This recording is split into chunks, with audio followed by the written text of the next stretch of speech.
Thank you, Arek, for the presentation, and warmly welcome to this session about conflict resolution. Now, why do I tend to show pictures of bridges in my presentations? The reason is simple, because most of the time when I speak, I talk about communication, and communication is about building bridges between people. This bridge is the bridge that connects Denmark and Sweden. And I can tell you that the views from this bridge are spectacular.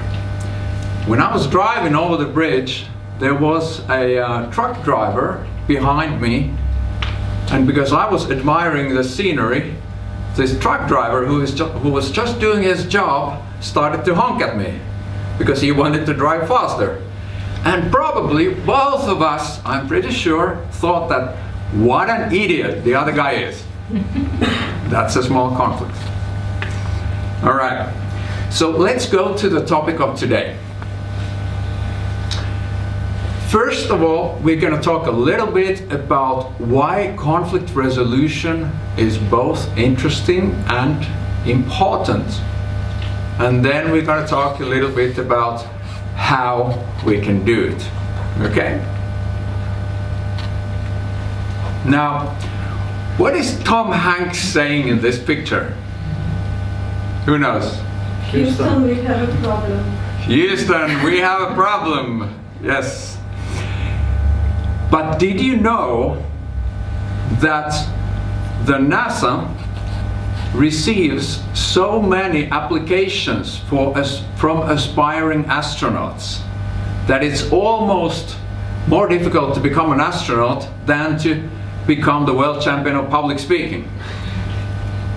A couple of years ago, for example, they got more than 18,000 applications, and they selected only 11 people to the training to be an astronaut. And one of the key things, and this is related to our topic today, one of the key things that they test with these applicants is their ability to resolve conflicts. Because when you are up there in outer space, you don't want to be arguing with someone at which place you should press the toothpaste. Okay?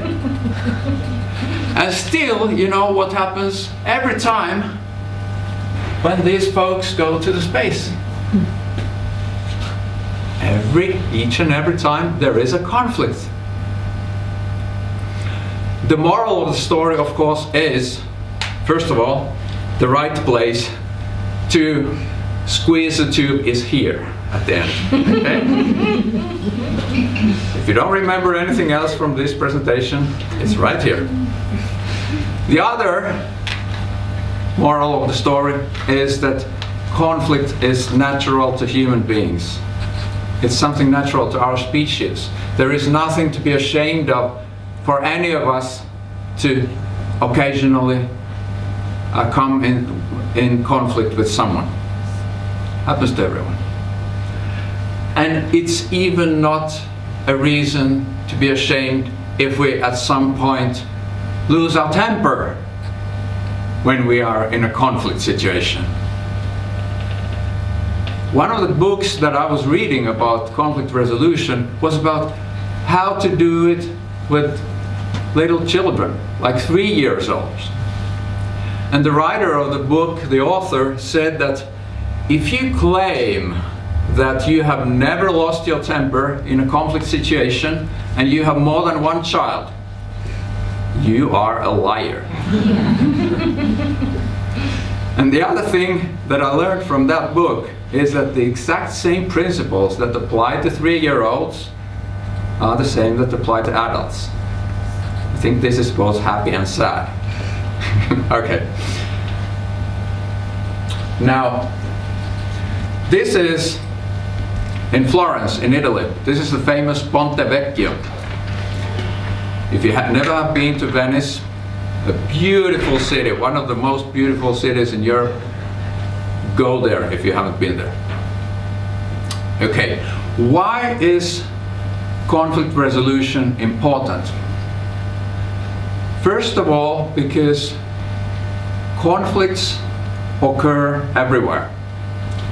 They prevent organizations reaching their goals. They cause people to quit their jobs. They cause organizations to lose members. They cause issues at schools, between friends, and within families. And we all know that those are very stressful situations and can cause a lot of damage. Now, what are the benefits if we learn to better solve difficult situations? First of all, the organization, including Toastmasters, will better reach their goals. Equally, if we work in a business, it applies there. And also the individual in an organization will better reach their goals. And it will be much more pleasant to be a member of that organization, a workplace, whatever place it is.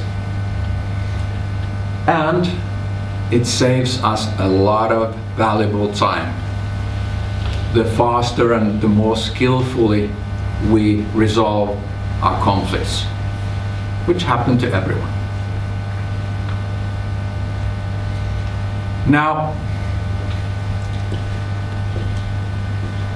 why does it still seem to be difficult, so hard for us to solve conflicts? I think the reason is this one here. We're afraid. We're afraid that if we speak out, we will jeopardize a relationship with the other person, right? I think all of us have been in that situation. But also, somewhere,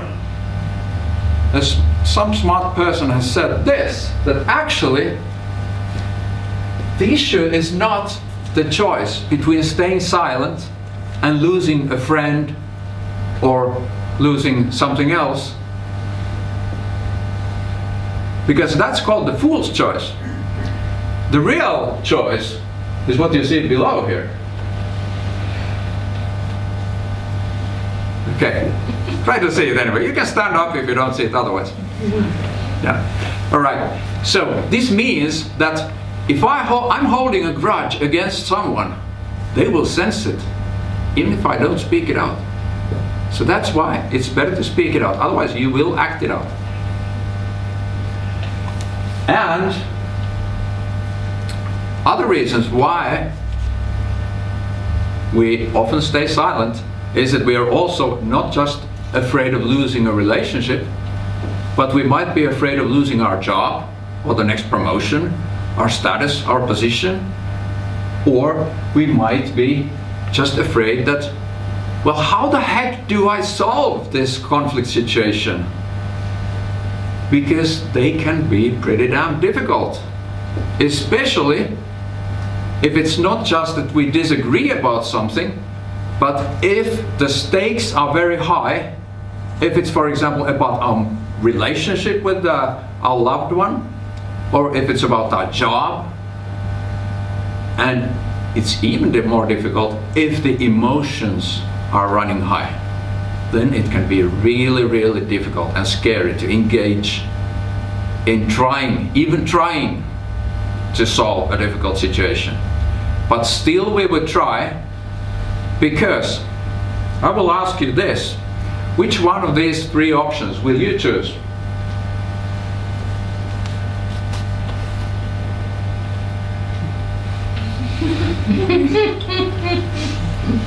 Third one. Good turn.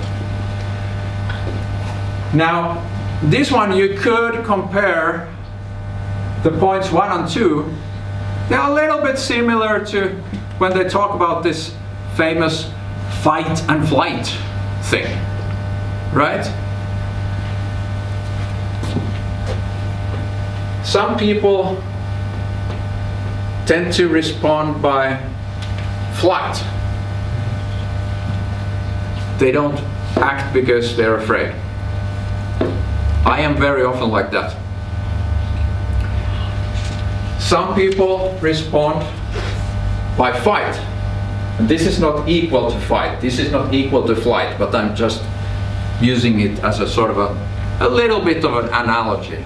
Not the perfect one, but still. Okay. Now, the number 2 can result in a really bad fight, and sometimes even a physical one. And that can make a lot of damage. Now, I also admit that I sometimes resort to this one. A couple of times in my life, even a physical one, but usually no. All right. So, obviously, the best is the third one. And the way we learn, because learning to resolve conflicts is a skill that we can learn, just like public speaking, just like leadership skills and anything else, sales skills. Okay. Hello, welcome. So, how do we go from 1 or 2 to 3? The only way is the same way as we do when we are learning public speaking. We try, we get feedback, sometimes we fail, sometimes we succeed. Usually we succeed in some ways and then there is something to improve. So the first thing, and maybe instead of the toothpaste thing, if you remember one thing from this presentation, I think it's this, that when you see a conflict situation, it's better not to stay silent, it's better to speak out and at least try. I think the number 1 here is the worst one. And then if you have the courage to try the second one, or the third one, sometimes you will achieve this, number 2, sometimes number 3. And while we are practicing, I'm also just practicing still, and it's a lifelong journey. More and more times we will achieve number 3, we will succeed. And that's why it's important to at least try. Try to be the good person. Try to help. Try to solve the situation. Instead of let it brew and grow worse. Because that's exactly what you can expect. If you don't react, if you don't intervene, if you're not proactive, I'll let you read this one.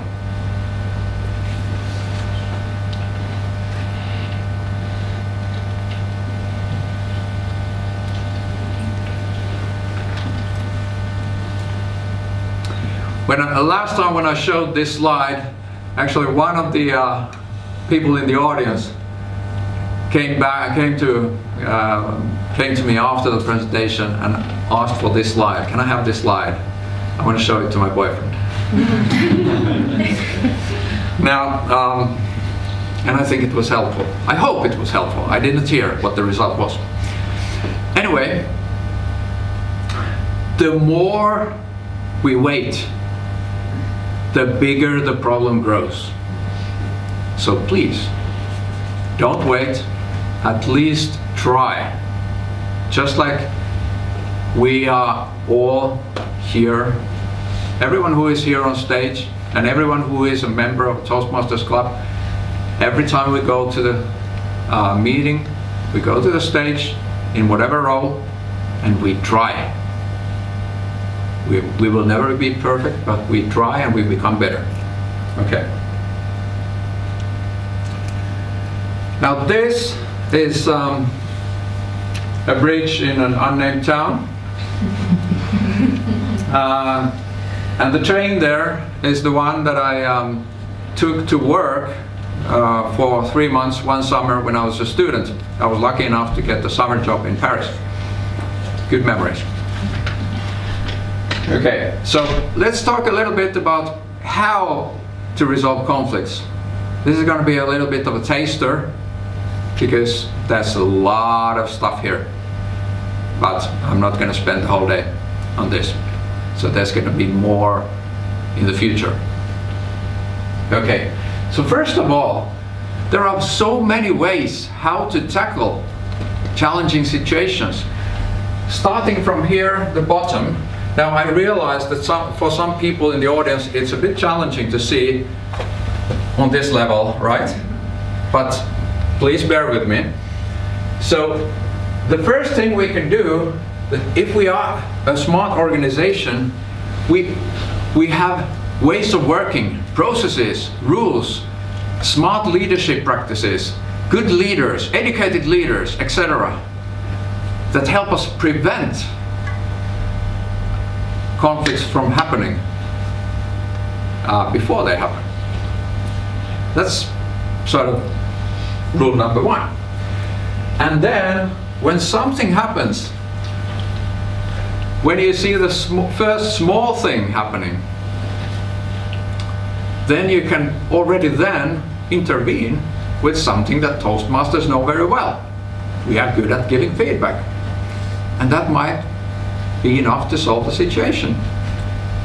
And thirdly, if the thing is more complicated, then it's good to sit down with the other party and talk it over. If it's even more complicated, or if it feels safer, then you can do it with someone who can help, facilitate, moderate. And also, in every organization, there tends to be also some sort of a disciplinary process, which usually is not the preferable route, because if any of you have any experience of a court of law, what you get there is usually not justice, you get a verdict, right? And especially your emotions don't get acknowledged, pretty much at all, which is an important thing, a downside in this case. Okay, some steps about a process, what we can do. If we have a situation where we need to talk it over a little bit longer, when a 2-minute feedback is not enough, whether it's just the two parties that have a disagreement, or whether it's facilitated, moderated by someone, then generally it goes a little bit something like this. First you need to try to understand what actually happened, who did what and when, the facts, fact-finding. After that, you make sure that emotions are acknowledged. Because if the emotions of both parties are not acknowledged, it's very unlikely that this dialogue will fail. You need to be better at listening than speaking. And then try to understand what is it actually that the people need, the parties need. Not what they are stating that, I want this and that, but what is it that in the background, profoundly, what are the needs there? Because those are the key to the solution.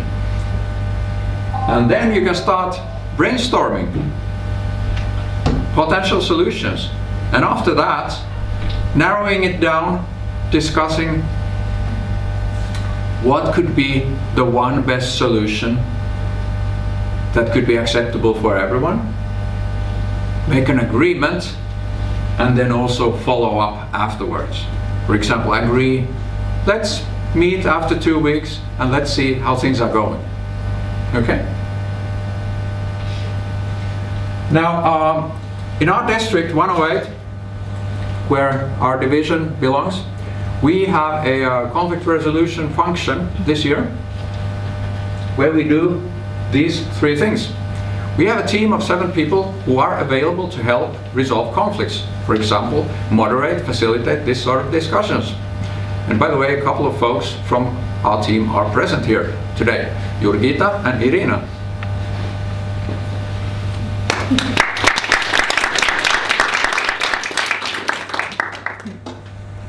Second thing we do is trainings. By the way, you are just witnessing a small training about conflict resolution. And what we do in the team is that we support each other, we teach each other, we help each other solve situations that come to our table. And this is the team. As you can see, it's a very highly qualified team. And why can I say it? It is because, as you can see, it has a very good presentation of the best division of the district, which is, of course, our district, our Division B. Right. The idea here was that we want to have most of the languages represented, because it's easier to help people when you can talk their own language. And also the size of the team is sort of the kind of size that is suitable, that it's logistically easy to meet, even though we do it in Zoom. And it's not too big, so that you can get to know the people and you can have confidential discussions. Because the whole point of this team is not that we are not a gossip forum. When we, for example, discuss, when someone asks, like, you know, I have this sort of a case that someone asked my help, we don't mention the names of the people we are talking about, because we want to protect people's privacy. We want to protect confidentiality. We don't want rumors to start spreading around unnecessarily. So far, in not a single case that we have discussed have we mentioned any names, as far as I remember. An exception could be, at some point in the future, if there is a conflict within the district where everyone knows already who the parties are. That could be an exception. But in principle, our ability to work is based on trust.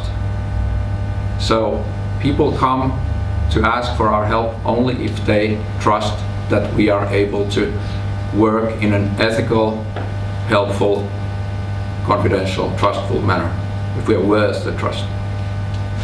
Okay, so next time, if you have a problem, in our district, you have people who are glad if you have a problem.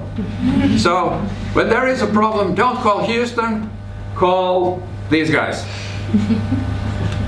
Thank you very much.